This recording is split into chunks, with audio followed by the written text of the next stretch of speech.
Saudações, buscadores! Aqui é o Thiago Sanz, esse é mais um Estudando, o vlog onde a gente analisa juntos aqui os episódios que foram ao ar no YouTube. A gente vai falar hoje do episódio 78, Humanos Sustentando Intraterrenos. Se você não viu, já sabe, o link está aqui no card, na descrição, confere lá e volta aqui para o vídeo. A gente está aqui numa workstation improvisada, porque a gente está de mudança, tá? Então vocês devem estar ouvindo um pouco de eco até, que a sala está relativamente vazia ainda.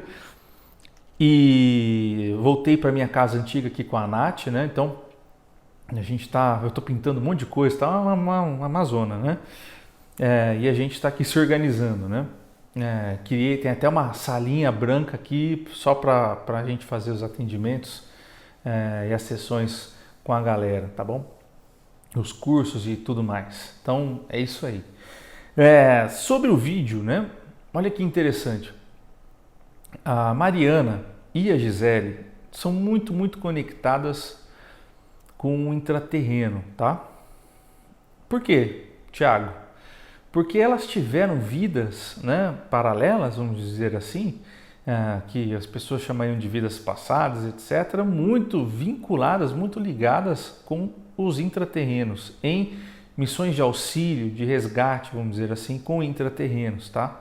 Especialmente a Mariana. Então, é muito comum, né, que durante os momentos onde nós estejamos fazendo pesquisas, apareçam essas conexões, entende? Porque no momento em que a gente se dispõe a falar, a revelar, descobrir, contar, enfim, pesquisar, todo o nosso entorno de conexões acásticas monádicas, ele passa então a ser avaliado e dito por nós, né? Mesmo que a gente não conheça, mesmo que a gente não entenda, aquilo está próximo da gente e aquilo será então passado adiante, né? Porque faz parte da nossa história enquanto essência, tá?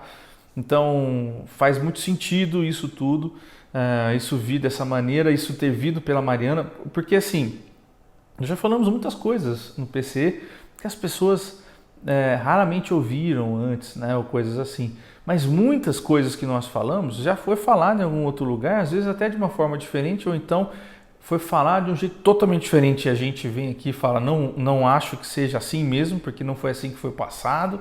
Então, nós desmistificamos muita coisa, reforçamos outras coisas, falamos coisas que nós não sabemos que já tinham sido faladas também, isso acontece direto. E esse caso é um caso muito interessante, porque nós não ouvimos nada parecido, né? Pelo menos que a gente saiba. Ninguém falou de uma raça de seres tatuzinhos, os tatus, fazendo esse trabalho de transmutação, né? Esses tatus apareceram pela primeira vez durante um trabalho de alinhamento da Gisele com a Mariana. E então a Mariana... a Gisele alinhou a Mariana, então ali ela já avistou esses tatuzinhos, né? E foram inicialmente confundidos até com reptilianos, coisas assim, mas era muito um tatuzinho mesmo. E posteriormente eles vieram então mostrar pra gente que não, olha só, aquilo não era um reptiliano, aquilo tampouco tinha 7 onas, né? Ou tampouco tem 7 onas. É um animal de fato, ele tem 6 ionas e ele vive ali na próxima superfície, mas não exatamente na superfície, né? Tem uma certa fisicalidade, mas de repente não a mesma frequência que nós, tá? Então, como é que funciona a questão desses tatuzinhos? Primeiro, antes de mais nada, é importante a gente falar uma coisa aqui para vocês. Sobre quando a gente fala de intraterrenos, vem a ideia da teoria da Terra Oca. E é importante a gente dizer para vocês que dentro da teoria da Terra Oca existem tantas outras 1000 teorias, como diversas teorias hoje tidas como conspiratórias, tá? E eu preciso que vocês entendam o seguinte: todas essas teorias, elas têm uma versão mais próxima da nossa realidade, que não é tão maluca e tão sabe, desconectada, porque vejam bem, aquele mapinha que a gente vê onde a Terra ela tem um furo em cima e embaixo, né? E então o centro da Terra seria oca e teria um Sol central ali, etc. Percebam, isso é falso. Não é assim que funciona a tal Terra oca. Na verdade, os intraterrenos eles estão em camadas dessa Terra, né? Até que se chegue ali. São grandes galerias que se formam dentro da Terra. A Terra é um lugar que a gente não conhece. A gente nunca conseguiu, nunca teve interesse ou até desenvolvimento de equipamentos para conseguir essas perfurações e entender o que acontece na nossa própria Terra. É muito mais barato e mais fácil a gente sair do planeta do que pesquisar por conta de grandes pressões, né? Que, por exemplo, fundo do mar, por exemplo, é praticamente inviável de fazer qualquer tipo de pesquisa por conta da pressão, né, da água. Então, nós não conhecemos a nossa própria Terra. Agora, oca, ela não é. Ela tem partes ocas, né? Tem grandes galerias. E o Sol central, na verdade, é o magma da Terra, né? É o núcleo da Terra, tá? Tem uma parte do núcleo ali que é realmente muito quente, muito aquecida, etc. E então ele existe, certo? E as pessoas elas falam, mas os intraterrenos também existem. Sim, mas vejam bem, nem todo o que está no intraterreno está na mesma dimensão física que a nossa. Aí as pessoas falam, mas parecia físico. Realmente parece físico. Muitas vezes as pessoas conseguem até ver como se fosse físico, mas não é físico, você não conseguiria tocar. Você enxerga, você sabe que está ali. Quem já enxergou duende, gnomo, essas coisas, vai entender. Parece que há uma certa distorção temporal, e parece uma criatura esquisita, e às vezes parece que você fica um pouco surdo, como se estivesse embaixo da água, e você vê que depois que você analisa, você fala, pô, mas tinha uma coisa estranha com os meus sentidos quando eu vi aquilo. Vocês estão entendendo? Então, assim, o processo de avistamento dessas coisas, ele é mais complexo do que parece e por isso não é tão simples de pesquisar e de analisar. Por que eu estou falando tudo isso? Para que vocês entendam que há camadas, e essas camadas embaixo da Terra, elas vão indo cada vez mais longe e vão abrigando diferentes níveis de seres, vamos chamar dessa maneira, tá? E existem esses tatuzinhos que estão nas imediações ali da superfície, tá? E como é que funciona esses tatuzinhos? Eles foram avistados assim como parecendo tatus pré-históricos mesmo, assim. Eram um pouco maiores e nem se assemelhavam, mais peludinhos, assim. Não se assemelhavam com os tatus que a gente vê hoje. E então, de fato, era muito estranho, né? Por isso que a Gisele até, quando ela acessou, chamou de reptiliano, porque parecia um réptil, né? É um tatu. Não é exatamente um réptil, mas se você olhar um tatu, você vai falar, né? Parece ali e tal. Então, existe esse exoesqueleto, né? Que é essa carapaça, né? Que envolve o tatu, existe ali também nesses tatus, tá? E é muito interessante porque a Mariana, quando acessou, ela conseguiu entender o que era. Até então, a gente achava que a gente não tinha certeza do que era aquilo, né? Porque que ele estava ali numa sessão de realinhamento, tipo, por que ele apareceu e tal. E é muito comum a gente falar sempre com exoconsciências e falar, pô, mas de onde será que é e tal. Mas essa não é exatamente uma exoconsciência, ela não está exatamente fora do planeta, ela está aqui. E ela tem 6 ionas. O que significa quando alguém fala pra gente, tem 6 ionas? É a forma que a gente consegue entender e captar que ela está vivendo no reino animal, tá? Não é no reino humano, nem no reino vegetal. Ela é equivalente ao reino animal, tá? Então, nós geramos toda essa energia, nós chamamos de energia, mas é um termo muito pobre, né?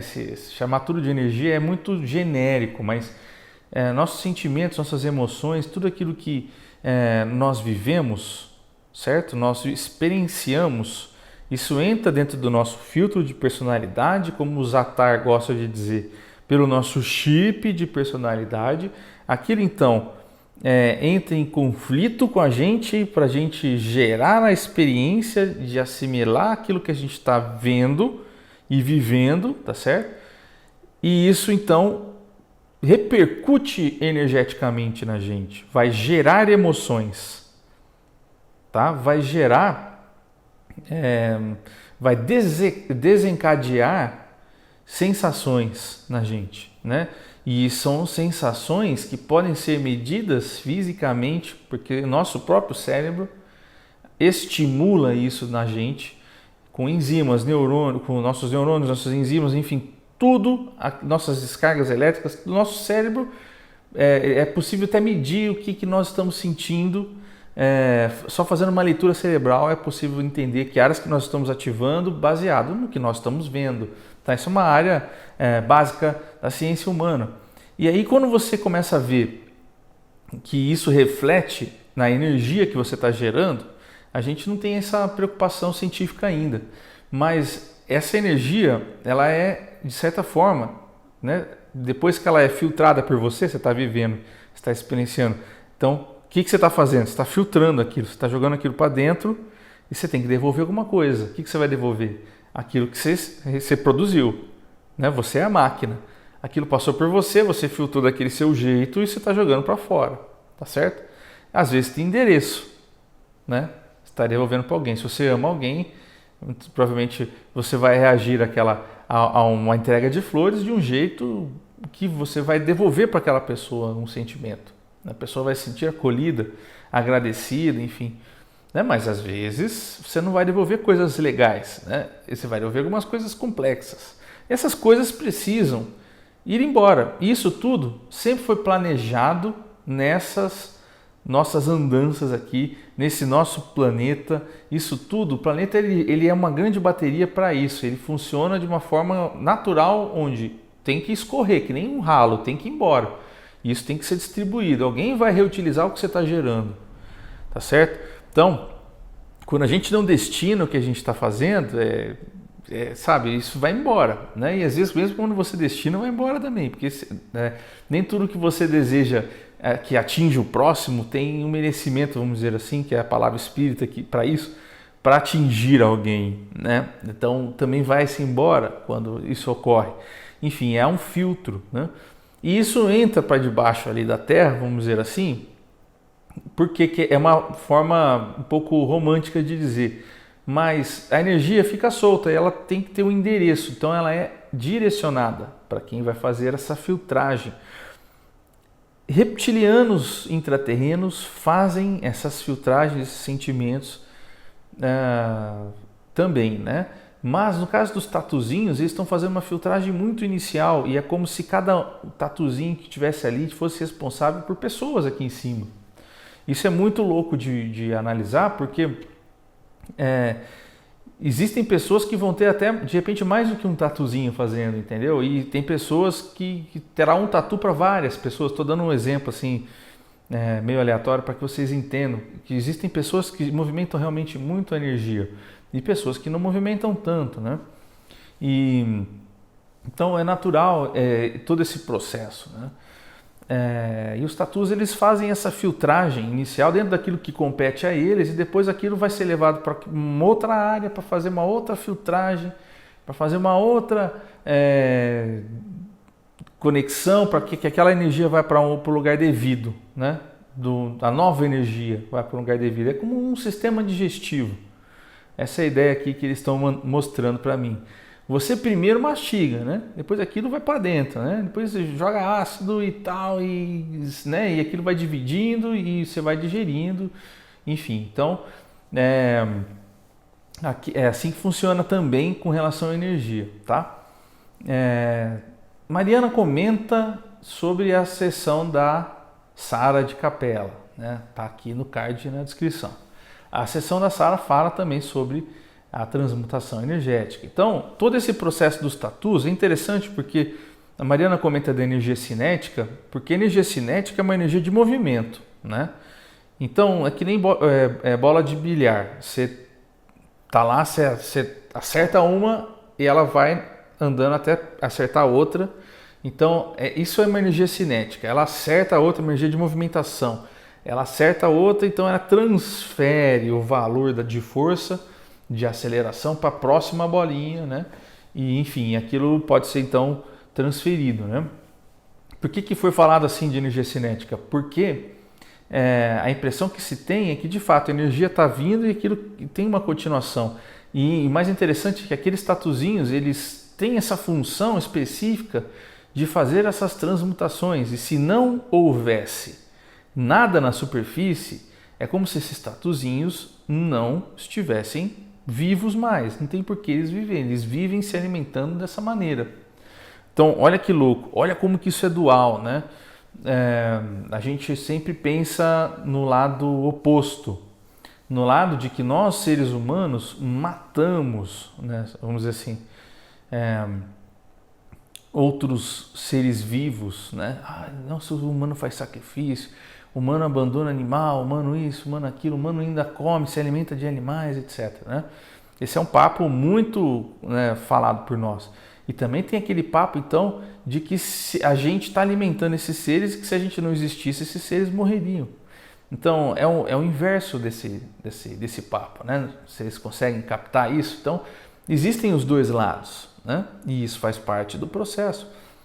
E, enfim, é bem legal a gente fazer essa análise. É falado sobre a fractalização, né? Nós sempre pensamos na fractalização como alguém que está em um ponto de consciência, chamar de ponto de consciência futuro. Futuro, porque consideramos nós como um passado, tá? Então, esse ponto futuro é que a gente gostaria de falar, porque eu sou um arcturiano, porque eu sou um felídeo, eu sou sei lá, um grey, então um pleiadiano, né? Sempre que essas pessoas se identificam dessa maneira, um andromedano e tal, sempre que elas se identificam dessa maneira, elas estão falando de uma vida paralela delas, em um ponto futuro, já bem resolvido, com mais ionas, vamos dizer assim, enfim, com um grau de consciência maior do que a sua atual, tá certo? Mas ninguém lembra, ninguém fala, pouco se fala dessas fractalizações que ocorrem em estado de consciência abaixo da nossa, que são os animais, né? Ou uma simples lembrança de que dentro de nosso próprio corpo existem outros níveis de ionas funcionando, né? Se nós temos minerais dentro do nosso corpo, se nós temos, enfim, átomos de todos os tipos, moléculas, enfim, vocês vão começando a entender que há vida desde a primeira iona na gente. Então isso já acontece, mas a gente raramente associa isso como sendo uma parte também de nossa própria evolução monádica. Olha que louco. A gente não fala isso, né? A gente esquece, simplesmente fala, não, porque o que tem a ver isso aí? Tem órgão, o órgão funciona lá de um jeito específico, mas o que tem isso a ver? Não, são seres vivos em evolução, mas espera aí, não sou eu também? Não, não é você. Né?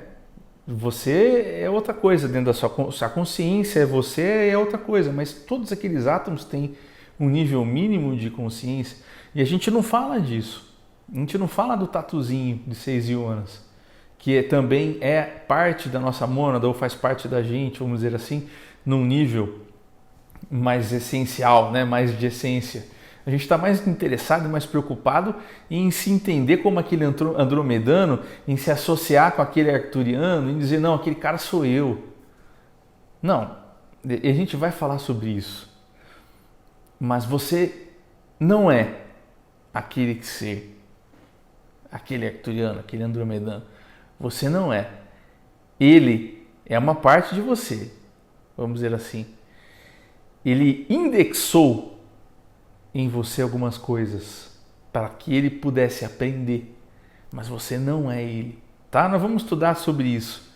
Mas ao mesmo tempo, você também é ele, se você considerar que a sua linha de essência monádica é feita de pontos, certo? Então, existe um pontinho de consciência ali que é aquele cara. Então, faz sentido você também se considerar como sendo um arcturiano, mas você não é somente um arcturiano. Esse é o papo. Você também é um andromedano, né? Você é um cara de Zaurak de repente, né? Enfim, é muito louco, é muito complexo. Mas acho que essa é a ideia da gente falar um pouco sobre intraterrenos, que é legal, a gente tem falado muito sobre intraterrenos agora no canal, mas é importante essa reflexão de nos enxergarmos nos seres que estão em níveis ionáticos abaixo do nosso. Esse é o grande X aí dessa questão, beleza? Essa é a grande reflexão. Então fiquem bem, até semana que vem, povo. Fui. Tchau, tchau.